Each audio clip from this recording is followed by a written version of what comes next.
Welcome to KKS kitchen. இன்றைக்கி நம்ம பார்க்க போகிறது ஒரு சூப்பர்பான லஞ்ச் காம்போ. கீ ரைஸ், நெய்ச்சோறு வித் குருமா. என்ன குருமானா காலிஃப்ளவரும் பொட்டேட்டோவும் போட்டு குருமா. இந்த நெய்ச்சோறுன்றது வந்து கேரளா சைட்லலாம் ரொம்ப ஃபேமஸான ஒரு டிஷ்ஷு. யூஸ்வலாக மேரேஜ் அந்த மாதிரி ஃபங்க்ஷனில் நிறைய லார்ஜ் குவான்டிட்டியில் பண்ணும்போது இதை பண்ணுவாங்க. ரொம்ப ஃப்ளேவர்ஃபுல்லான ஒரு டிஷ்ஷு. இதை ஈஸியாக எப்படி நம்ம வீட்டில் பண்ணலான்றதை காட்ட போகிறேன். இதோட ஸ்டெப்ஸை வந்து நீங்கள் ஸ்கிப் பண்ணாமல் தயவுசெய்து பாருங்கள். நிறைய உங்களுக்கு டிப்ஸ் கொடுத்துருக்கேன்.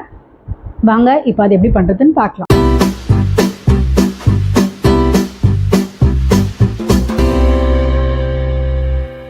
நான் கீ ரைஸ் வந்து ஒரு அகலமான பாத்திரத்தில் பண்ணி தம் போட்டு பண்ண போகிறேன். யூஸ்வலாக குக்கரில் பண்ணாமல் பண்ணுறேன். ஸோ இதுக்கு வந்து என்னென்ன ப்ரீ ப்ரெப்லாம் பண்ணோன்றதை காட்டிடுறேன். நான் வந்து 2 அழகு ஜீரக சம்பா எடுத்திருக்கேன். இதை வந்து நல்லா ஒரு 1/2 அன் ஹவர் சோக் பண்ணிவிடுங்க. 2-3 டைம்ஸ் வாஷ் பண்ணிவிட்டு சோக் பண்ணிவிடுங்க. 2 அழகு எடுத்திருக்கோம். இமேஜின் 2 டம்ளர்னு வச்சுக்கோங்க. 1க்கு 1.5. ஸோ நான் 3 டம்ளர் தண்ணியை வந்து சைடில் ரொம்ப சின்ன ஃப்ளேமில் சூட பண்ணிக்க போகிறேன். இது ஒரு பக்கம் இருக்கட்டும். கரெக்டாக 3 டம்ளர் எடுத்திருக்கேன். இதை வந்து ஸ்டவ்வில் ஆன் பண்ணிவிட்டு ரொம்ப சிம்மில் அப்படியே பாயில் பண்ண விடலாம். ரைஸ்க்கு வேண்டிய வெங்காயம் தனியாக நறுக்கி வச்சுருக்கேன். அதுக்கு பதில் அதாவது அதை விட ஒரு 2 வெங்காயம் இந்த மாதிரி மெல்லிஸாக நறுக்கியிருக்கேன். இது என்ன பண்ணுறேன்னா, ஃபஸ்ட்டு பேனில் கொஞ்சம் நெய் ஊற்றி நல்ல ப்ரௌன் கலரில் நல்லா ஃப்ரை பண்ணி தனியாக எடுத்து வச்சுக்கணும். நீங்கள் ஃப்ரை பண்ணும்போது நல்ல ப்ரௌனிஷ் ஆகும்போது கொஞ்சோண்டு சர்க்கரை போட்டிங்கன்னா கேரமலைஸ் ஆகி அந்த கலரை வந்து ரீட்டைன் பண்ணும். ஸோ இதை நீங்கள் தனியாக பண்ணிக்கோங்க. ஊற வச்ச ஜீரக சம்பா அரிசியை நல்லா 2-3 வாட்டி வாஷ் பண்ணி ஊற வச்சுருந்ததை அலம்பிட்டு ஒரு கொலாண்டரில் போட்டு இந்த மாதிரி வடிகட்டி எடுத்து வச்சுருங்க. இந்த சாதத்துக்கு ப்ரிஃபரபிளி ஜீரக சம்பா ரொம்ப ஃப்ளேவர்ஃபுல்லாக இருக்கும். பட் இது பிடிக்காதவங்க பாஸ்மதியே போட்டுக்கலாம், ஒன்றும் பிரச்சனை இல்லை. இப்போ இந்த பாத்திரத்தை அடுப்பில் போட்டுட்டேன். பக்கத்துலேயே நான் வந்து அந்த 3 glasses ஆஃப் வாட்டரை வந்து பாயில் பண்ண வச்சுட்டேன். இப்போது நம்ம என்னென்ன ஆட் பண்ண போகிறோம்னு காட்டுறேன். நெய், அதாவது நெய்ச்சோறு, கீ ரைஸ். இதுக்கு வந்து நெய் வந்து ஜாஸ்தியாக தான் இருக்கணும். But at the same time ஃபுல்லாக நெய்லேயே பண்ணுன்றது இல்லை. நீங்கள் 1/2 ஆயில் 1/2 கீலையும் பண்ணலாம். இப்போ நான் என்ன பண்ண போகிறேன், 2 ஸ்பூன் நம்ம குக்கிங் ஆயில் அண்ட் 2 ஸ்பூன் நெய் வந்து விட போகிறேன். என்னோடய ஸ்பூன் பார்த்திங்கன்னா இந்த சைஸில், ஓகேவா? ஸோ நீங்கள் டீஸ்பூன் அப்படின்னு வச்சுருந்தீங்கன்னா மேபி ஒரு குழிக்கரண்டி அப்படின்னா நீங்கள் பாதி வந்து நெய்யும் பாதி எண்ணெயும் ஊற்றிக்கலாம். ஏன்னா நம்ம எடுத்துருக்கிறது 2 டம்ளர் அரிசி தான், அதனால் ரொம்ப சேர்த்துறாதீங்க. இந்த ஸ்டேஜில் வந்து கம்மியாக ஏன் சேர்த்துக்கிறேன்றதுக்கு வந்து ரீசன் உங்களுக்கு லேட்டராக தெரிய வரும். இப்போயே நீங்கள் ஃபுல் கீயும் சேர்த்துறாதீங்க. அப்புறம் வந்து சாதம் எடுக்கும்போது ரொம்ப ஆயிலியாக இருக்கும் கையில். இப்போது இது நல்லா ஹீட் ஆகட்டும். இப்போ மீடியம் ஸ்லோவில் வச்சுடுங்க. இப்போது ஹோல் ஸ்பைசஸ்லாம் ஆட் பண்ணலாம். பார்த்து போட்டுக்கோங்க. 2 பே லீஃப், அதுக்கப்புறம் பார்த்திங்கன்னா பட்டை 2, ஜாதி பத்திரி, க்ளோவ், இது எல்லாத்தையும் போட்டுக்கோங்க. 4 காடமம் போட்டுக்கலாம். அதை வந்து நல்லா இந்த மாதிரி உரிச்சிட்டு போடுங்க, அப்போ தான் ஃப்ளேவர்ஃபுல்லாக இருக்கும். இப்போ நான் ஆனியன் போட்டேன். இதை நல்லா சாட்டே பண்ணிக்கலாம். நான் 2 பச்சை மிளகா தான் போட்டிருக்கேன். ஈவன் 1 போட்டால் கூட பரவாயில்ல. பேசிக்காக இந்த நெய்ச்சோறுன்றது வந்து உங்களுக்கு வந்து ஃப்ளேவர்ஃபுல்லாக இருக்கிற ரைஸ் தான். இதுக்கு தொட்டுக்க கிரேவி தான் வந்து நல்லா காரமாக இருக்கணும். ஸோ இது எவ்வளோக்கு எவ்வளோ சட்டிலாக இருக்கோ அவ்வளோக்கு அவ்வளோ நல்லது. நான் இவ்வளோ பெரிய பேஸ் எடுத்திருக்கேன். ஏன்னா அது எனக்கு ஒரு சப்ஸ்கிரைபர் வந்து எனக்கு கிஃப்ட் பண்ணது. ஸோ அவங்களுக்கு காட்டணும் அப்படின்றதுக்காக இது நான் வாங்கி இதில் நான் காட்டுறேன். பட் இல்லைன்னா நீங்கள் குக்கர்லேயே பண்ணலாம். அடிகனமான பாத்திரத்தில் நீங்கள் பண்ணலாம். ஸோ இதில் வந்து நம்ம தேவையான அளவு உப்பு இப்போது ஆட் பண்ணிக்கிறோம்.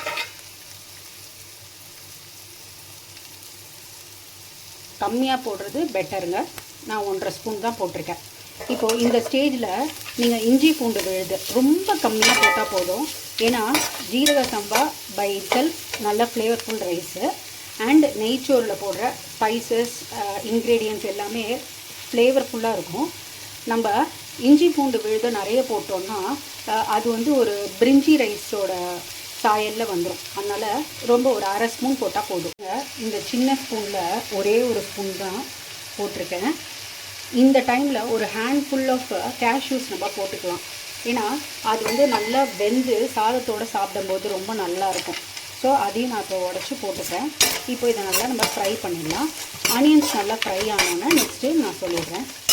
இப்போது நம்ம இந்த தண்ணி தளன்னு கொதிக்குது. இதுவும் நல்லா ஃப்ரை ஆகிடுச்சு. நம்ம வடித்து வச்சுருந்த அந்த ரைஸை இதில் போட்டுட்டு ஒரு 2 to 3 மினிட்ஸ் நல்லா இதோட சேர்த்து நம்ம ஃப்ரை பண்ணணும். ரைஸே ரொம்ப பொடியான ரைஸு, நீங்கள் ரொம்ப குட்டி பண்ணாதீங்க. ஒரு ஜென்டில் மிக்ஸ் பண்ணி கொஞ்சம் நல்லா நம்ம இந்த நெய் எண்ணெய் போட்டோம்ல இதில் நல்லா ஃப்ரை பண்ணி எடுத்துக்கணும். இது ஒரு 2 மினிட்ஸ் நல்லா, அதாவது இந்த மாய்ஸ்சர் கண்டென்ட் இதில் போயிட்டு இந்த எண்ணெயில் இது வறுபடும் போது உங்களுக்கே தெரியும். அப்ராக்சிமேட்லி ஒரு 3 மினிட்ஸ் வச்சுக்கோங்களேன். இதுக்கப்புறம் என்ன பண்ணணும், இந்த தண்ணியை இதில் ஊற்றி அப்புறம் நம்ம தம் போட்டுற வேண்டியது தான். பார்த்திங்கன்னா பட்டாணி புதினா அந்த மாதிரி எதுவுமே கிடையாது. இது வந்து இன்ஃபேக்ட் இந்த ஆனியனே வந்து ரொம்ப கம்மியாக போடுவாங்க. இந்த ரைஸோட ஃப்ளேவர் தாங்க இதில் வந்து உங்களுக்கு வந்து ப்ரிடாமினண்ட்டாக இருக்கணும். அந்த நெய்யில் போட்டு நம்ம ஃப்ரை பண்ணி இந்த ரைஸை நம்ம வந்து ஒரு ஸ்ட்ராங்கான, அதாவது ஒரு ஸ்பைசியான கிரேவியோடு சேர்த்து சாப்பிட்றது தான் இதோட ஸ்பெஷாலிட்டியே. இப்போது இது நான் ஒரு 2 to 3 மினிட்ஸ் ஆகிடுச்சு. பாருங்கள், இந்த மாதிரி ஸ்டிக்காகிற கன்சிஸ்டன்சி வரும் வரைக்கும் பண்ணணும். இப்போ இந்த தண்ணியை இதில் சேர்த்துக்கலாம். சிங்கிளாக ஹேண்டில் பண்ணுறதுனால நான் ஊற்றுறது காட்டல. பாருங்கள், நம்ம ஊற்றின உடனே இந்த மாதிரி பபிள்ஸ் வருது. பிகாஸ் ஏன்னா நம்ம அந்த வாட்டரை ஏற்கனவே ஒரு பாயிலிங் டெம்பரேச்சரில் வச்சுருக்கோம். அவ்வளோதான். இப்போ நல்லா சிம் பண்ணிவிட்டு நீங்கள் ஒரு 7 மினிட்ஸ் அப்படியே டிஸ்டர்ப் பண்ணாமல் விட்டுடுங்க. இந்த ஸ்டேஜில் ஒரு அரை குழி கரண்டி நெய் ஊட்டுக்கலாம். நீங்கள் ரொம்ப ஹெல்த் கான்ஷியஸாக இருந்தால் நீங்கள் நெய் ஊற்றுற அளவை வந்து கம்மி பண்ணிக்கலாம். பட் இந்த ஸ்டேஜில் கண்டிப்பாக விடணும். விட்டுட்டு நீங்கள் லெட்டு போட்டு மூடிடலாம். லெட்டு போட்டு மூடியாச்சு. 7 மினிட்ஸ் கழித்து பார்க்கலாம். இன்றைக்கி வந்து இந்த கீ ரைஸ் அக்கம்பெனி பண்ணுறதுக்கு காலிஃப்ளவர் பொட்டேட்டோ போட்டு குருமா பண்ண போகிறேன். அதையும் காட்டுறேன். வேணால் நீங்கள் இது பண்ணலாம். இல்லைனா இந்த கத்திரிக்காய் இது பண்ணுவோம், ஒரு சைட் டிஷ் பண்ணுவோம். அதை நான் அப்புறம் போட்டு காட்டுறேன். அது கூட பண்ணிங்கனாலும் நல்லா ஸ்பைஸியாக இருக்கும். இல்லை ஒன்றுமே இல்லைனாலும் புதினா சட்னி நல்லா காரமாக அரைச்சிங்கன்னா ரொம்ப நல்லாயிருக்கும். ஒரு பேனில் வந்து கொஞ்சம் எண்ணெய் ஊற்றிக்கோங்க. இது நல்லா சூடானோடனே என்னெல்லாம் போடுறதுன்னு பார்ப்போம். ஸ்பைசஸ் ஒரு அரை ஸ்பூன் பெருஞ்சீரகம், அதாவது சோம்பு, அதை போட்டுறோம். அப்புறம் வெங்காயம் நல்ல ஸ்லைஸாக நறுக்கி வச்சு 2 மீடியம் சைஸ் ஆனியனை சேர்த்துக்கிறோம்.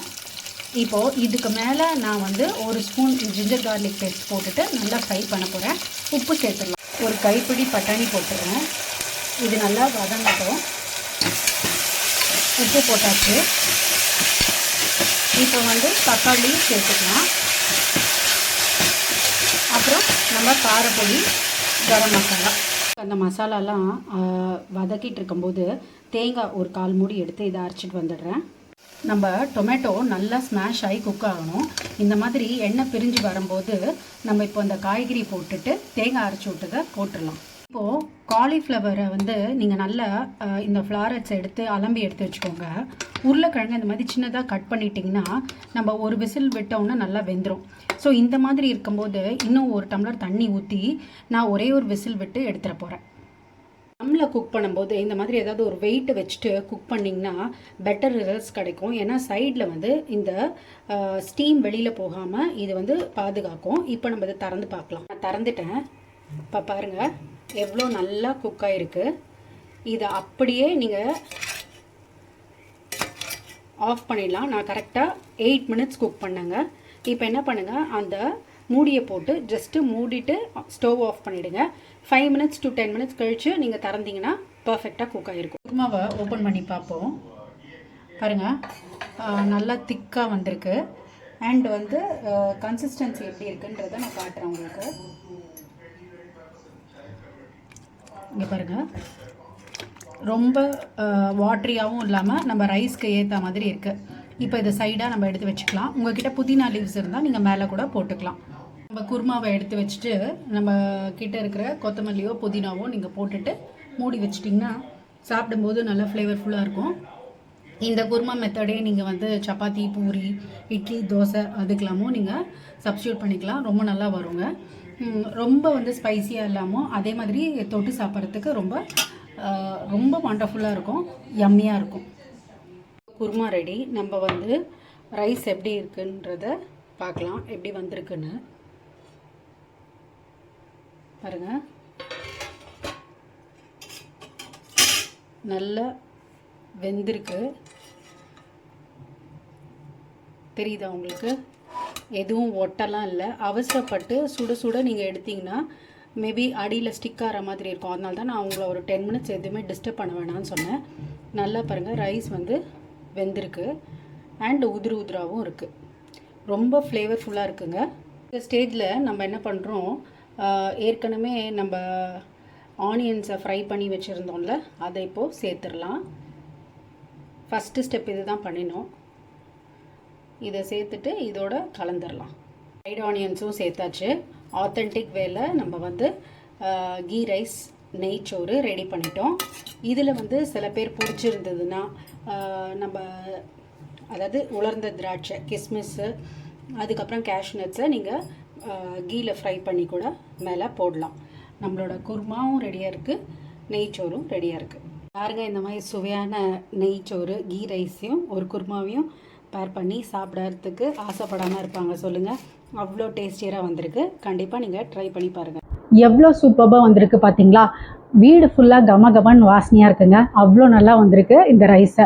இப்போது நான் கம்மி குவான்டிட்டியில் தான் உங்களுக்கு சொல்லியிருக்கேன். இங்கே 2 பாயிண்ட் நான் உங்களுக்கு சொல்ல விருப்பப்படுறேன். ஒன்று என்னென்னா, ஜீரக சம்பாவில் பண்ணிங்கன்னா தான் கொஞ்சம் ஃப்ளேவர் ஜாஸ்தியாக வரும். ரெண்டாவது, நான் நிறைய பேர் விதவிதமான டைப்பில் கீ ரைஸ் அதாவது நெய்ச்சோரை பண்ணுவாங்க. தக்காளி கடைசியில் போடுவாங்க. பட் ஆத்தென்டிக் டிஷ்ஷுன்னு பார்த்தீங்கன்னா, நான் இது வந்து கொஞ்சம் இந்த ஃப்ரைட் ஆனியன்ஸ்லாம் போட்டு அந்த மாதிரி வெரைட்டியாக பண்ணியிருக்கேன். நீங்கள் இந்த ரைஸை வந்து சோக் பண்ணிவிட்டு ட்ரெயின் பண்ணி வதக்கும் போது ரொம்ப அதிகமாக நீங்கள் வதக்கிட்டிங்கன்னா உங்களுக்கு தண்ணி வந்து கொஞ்சம் நிறைய கேட்கும், அதாவது இழுக்கும். அதாவது 1.5 டம்ளருன்றது ஒரு 1.25 டம்ளர் ஊற்றுற மாதிரி வரும். அதனால் அதை நீங்கள் கேர்ஃபுல்லாக அந்த ஃப்ரை பண்ணுற ப்ராசஸை பண்ணுங்கள். வீடியோ பிடிச்சிருக்குன்னு நினைக்கிறேன்.